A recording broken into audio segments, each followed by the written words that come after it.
Saudações a você ouvinte da Rádio Pelotense. Estamos iniciando mais uma edição do programa Insight pela sua Rádio 620 AM, né? A rádio que todo mundo ouve. Muito bem, está conosco o Dr. José Nilton Rodrigues de Freitas, e nessa parte inicial a gente sempre, né, fala um pouco sobre comportamento. Bom dia, como é que vai?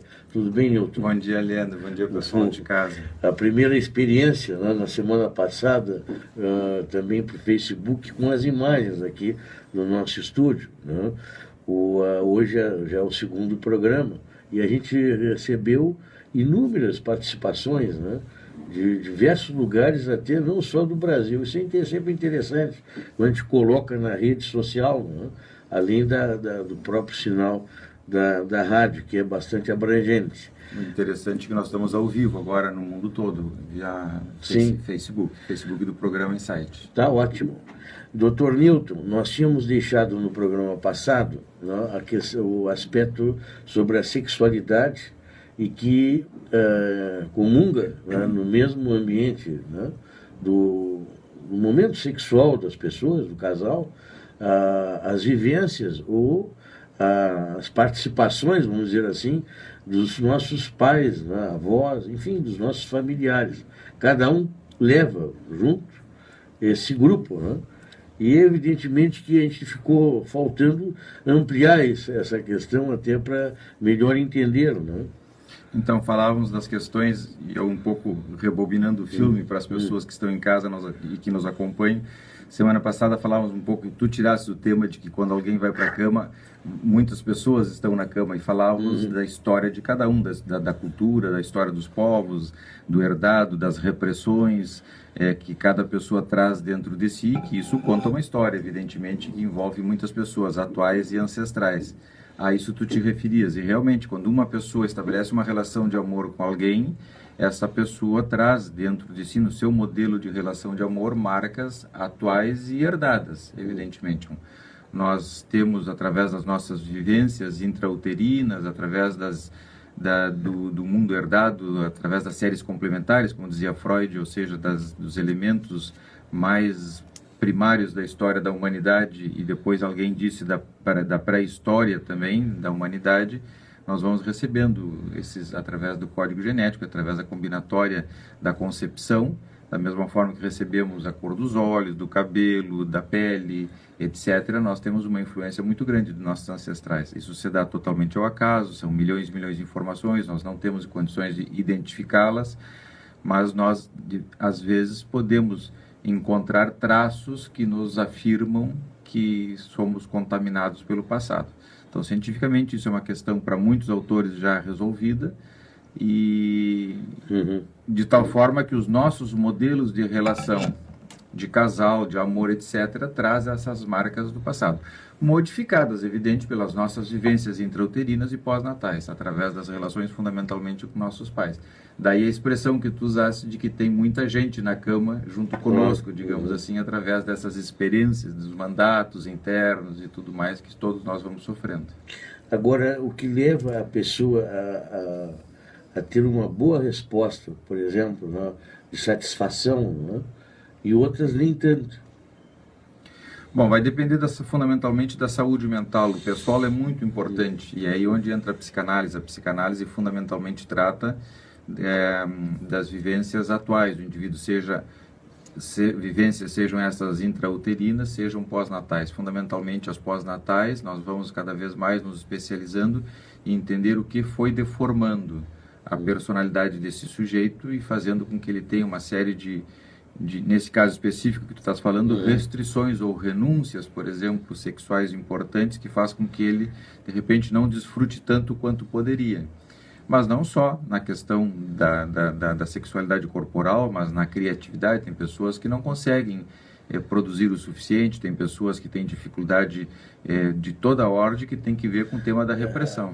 Não tem criatividade no ato em si, né? Então, a criatividade para alguns autores, ou pelo menos para um em especial, é produto da sexualidade. A vez passada nós comentávamos que a sexualidade cientificamente se divide em 3 componentes. Um componente corporal, que é esse que a gente conhece do sexo corporal, da cama, um componente afetivo, que é a relação de amor, e um componente sublimatório, que é a capacidade criativa que aparece e se expressa mediante o trabalho. Então, se o indivíduo tem uma certa repressão ou inibição na capacidade sublimatória, certamente ele vai produzir menos, ele vai ser menos criativo, menos intuitivo, menos atrevido, digamos assim, na sua capacidade de olhar para dentro de si e deixar que seu mundo interno se expresse através da sua criação, seja através das palavras, das letras, da aula, da atenção, enfim, seja o trabalho que for. Tem que ver com esse tema. Então, a repressão também pode inibir a produtividade. A repressão. Sim. Bom, se nós pensarmos que as nossas gerações anteriores eram mais repressivas, né? Nesse sentido.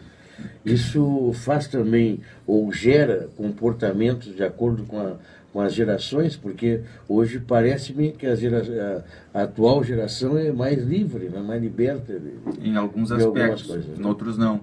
Nós falávamos, e aqui nós estamos um pouco rebobinando o programa Insight da semana passada, do sábado passado, e dando continuidade a partir de agora. Semana passada nós falávamos que nos tempos antigos a sexualidade corporal e afetiva tinham uma característica. Os nossos avós, talvez os nossos pais, podiam falar do amor, cantar a seresta, mas não podiam tocar pelo menos de forma livre, na sua parceira, na sua namorada. Ele tinha que primeiro casar para depois manter relação sexual, teoricamente, com a sua parceira. Hoje é o contrário. Hoje todo mundo pode transar com todo mundo, mas ninguém ama ninguém. Ou seja, mudou a ordem dos fatores, o produto segue. Sim, mas Isso é um produto. Qual é o código, né? A virgindade, pureza. Como se, né? Então, o que não é virgem não é puro.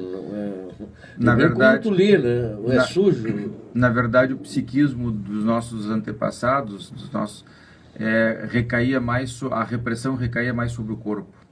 Era uma questão também cultural, mas de momento, de época, digamos assim. A repressão psíquica se focava mais no corpo, porque o corpo era mais gerador de conflito. Hoje, o conflito que aparece com mais frequência são os afetos. O indivíduo tem dificuldade de expressar os seus afetos. Então, é sinal de que a repressão recai mais sobre os afetos hoje do que antigamente. E o corpo é liberado. E como eu dizia há pouco, mudou a ordem dos fatores e o produto é o mesmo, a repressão é igual. As pessoas ficam muitas umas com as outras, mas têm dificuldade de assumirem compromissos profundos. Se separam com muita facilidade, mas têm dificuldade de ficarem juntas. A conexão afetiva é muito mais superficial, é rápida, é passageira, é momentânea atualmente.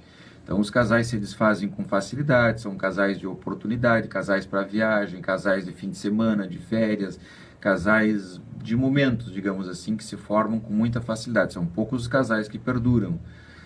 Por quê? Porque para que a relação perdure, é preciso que essa conexão afetiva seja o mais importante. Nós sabemos que ela é o cimento da relação de casal, da ligação. Mas há rupturas, né? Se nós pensarmos, Dr. Newton, com aquele pensamento de gerações anteriores. Imagino assim, até colocando mais para somar, né? Quer dizer, virgindade, pureza, né? A mulher ingênua, né? Ela não estaria contagiada, vamos dizer assim, né? A mulher ingênua. Hoje a mulher é intelectualizada, né? Cada vez mais.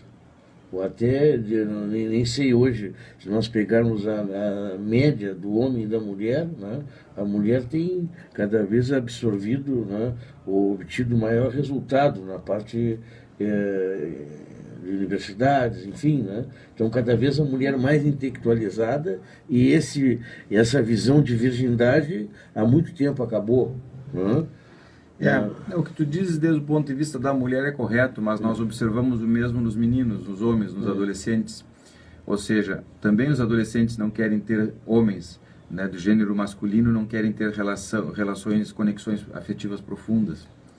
Tanto é que os casamentos hoje são cada vez mais raros e acontecem mais tardiamente. Como consequência, surgem menos filhos, ou até nem surgem. Na Europa, por exemplo, onde essa questão toda iniciou muito antes de nós, os casais casam raramente e já raramente têm filhos. Ou seja, não sei se raramente é a palavra certa, talvez a gente esteja equivocada, mas ele tem uma preferência, digamos assim, por terem poucos filhos ou nenhum. Isso vem como resultado dessa dificuldade de conexão afetiva. Agora, a Europa ocidentalizada, né? Porque eu tenho para mim que em outros povos, com outras visões mais arraigadas, né? A própria cultura, são mais de maior número de componentes na família. Né? Exemplo próprio muçulmano, como exemplo. Né? As religiões em geral elas estimulam um grande número de filhos por uma questão óbvia, pela questão toda da clientela, digamos assim.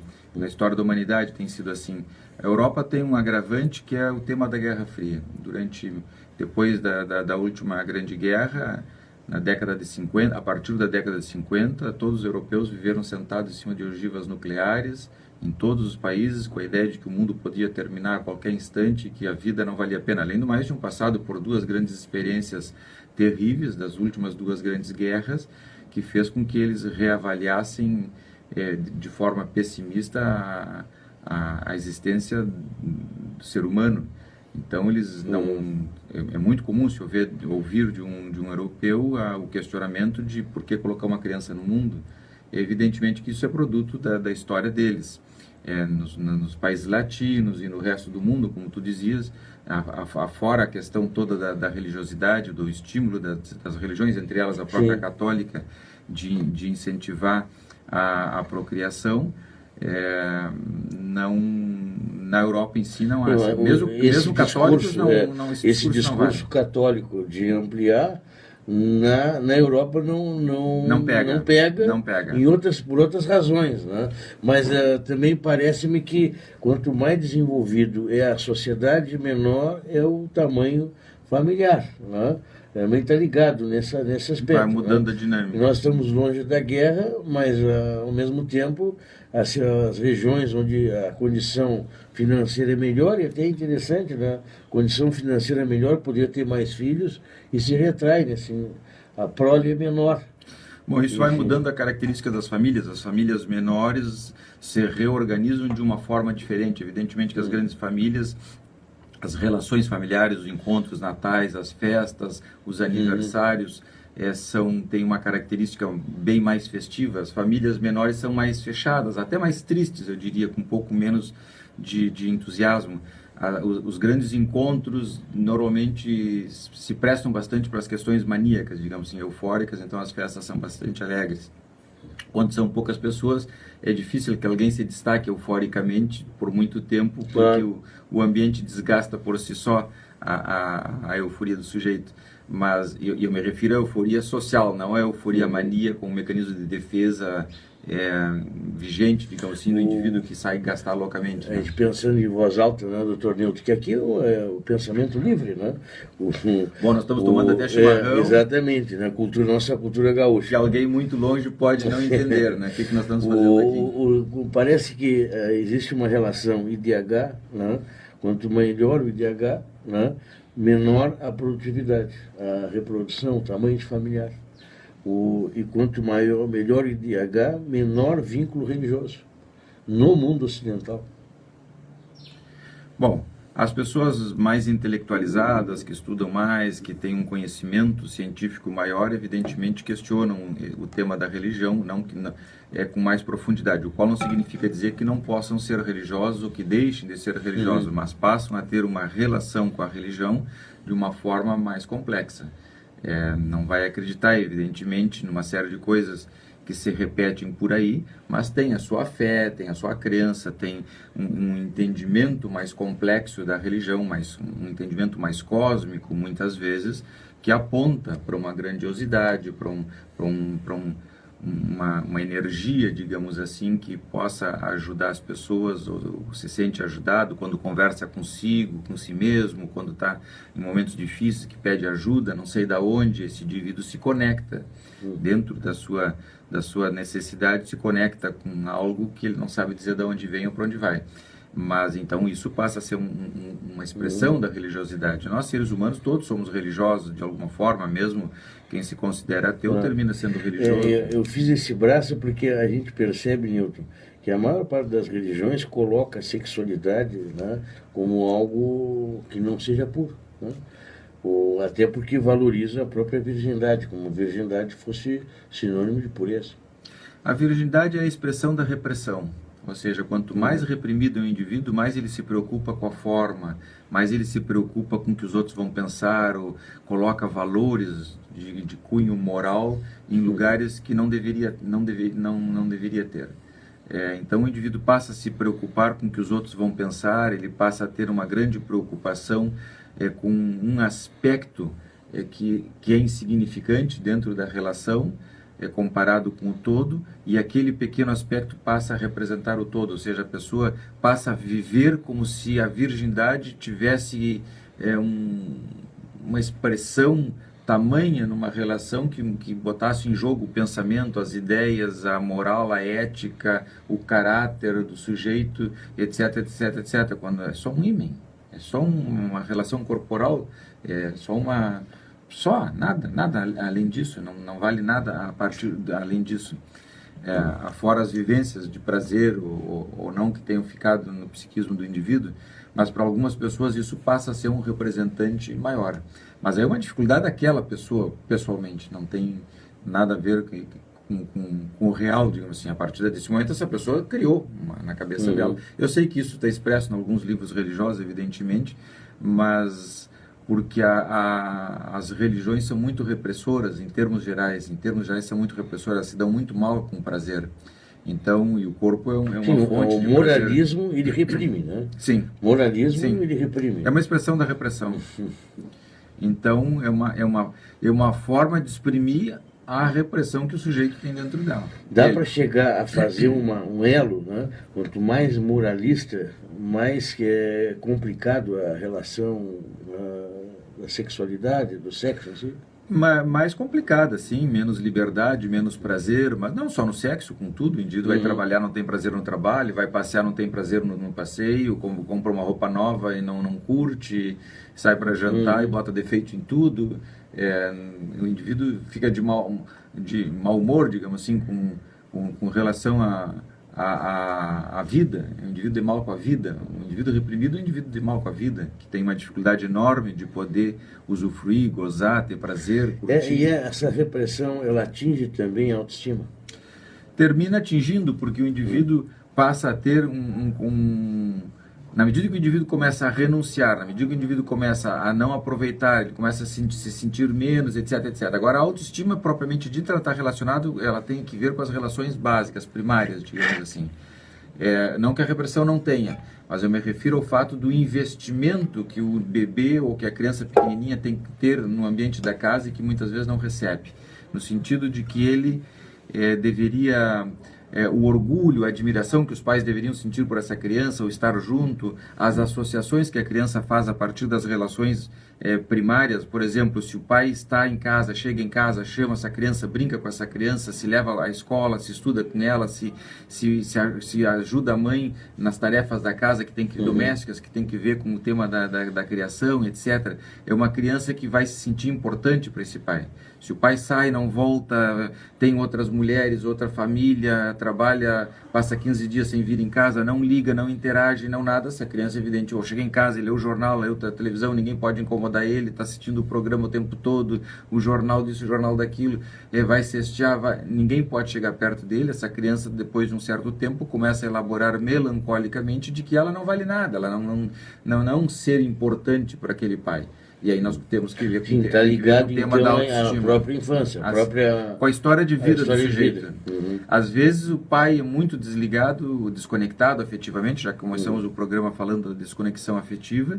mas tem um avô, um tio, um irmão mais velho que cuida, que investe, que trata direitinho essa criança do ponto de vista libidinal ou energético ou afetivo, digamos assim, em termos gerais, e essa criança não vai sair tão lesada quanto nós poderíamos pensar. Por quê? Porque alguém substituto fez a função do pai. Mas a autoestima está diretamente relacionada ao investimento que essa criança recebe no ambiente da casa, ou seja, se ela se considerou importante para alguém ou não. Aí nós temos a essência do problema da autoestima. Crianças bem investidas, cuidadas, que os pais se preocupam, que detectam problemas, se ela está triste, alegre, se ela está angustiada de ir à escola, se a escola, mesmo pequenininha, no primeiro dia, no primeiro mês, depois de 10 anos, se essa criança se angustia frente a uma prova, tira uma nota baixa, não consegue entender um determinado conteúdo da matéria, ou tem angústias porque medo que os pais brigaram, discutiram, ela tem medo que os pais se separem, e aí perde o sono, fica inquieta, fica na volta dos pais, não sai de perto, se machuca permanentemente para chamar atenção, ou simplesmente porque está culpada com alguma coisa que ela... Enfim, se os pais não detectam isso, essa criança vai se sentindo, com o passar dos anos, supérflua dentro do ambiente da casa. Consequentemente, ela vai, sem consciência, porque isso se dá a nível totalmente silencioso, e é importante que as pessoas entendam em casa que o comum passa a ser normal para o ser humano, ou seja, se dentro do cotidiano de uma família o comum é não dar bola para as crianças, depois de um certo tempo, para essas crianças o normal é não dar bola, não ser querida, não ser amada. E estão construindo um modelo de relação de amor. O dia que elas forem encontrar alguém para estabelecerem a relação, é muito importante que esses aspectos se manifestem. Então vai ter que reproduzir, de um jeito ou de outro vai ter que reproduzir. Nós faremos um intervalo comercial aqui pelo rádio e voltamos na sequência com o programa Insight.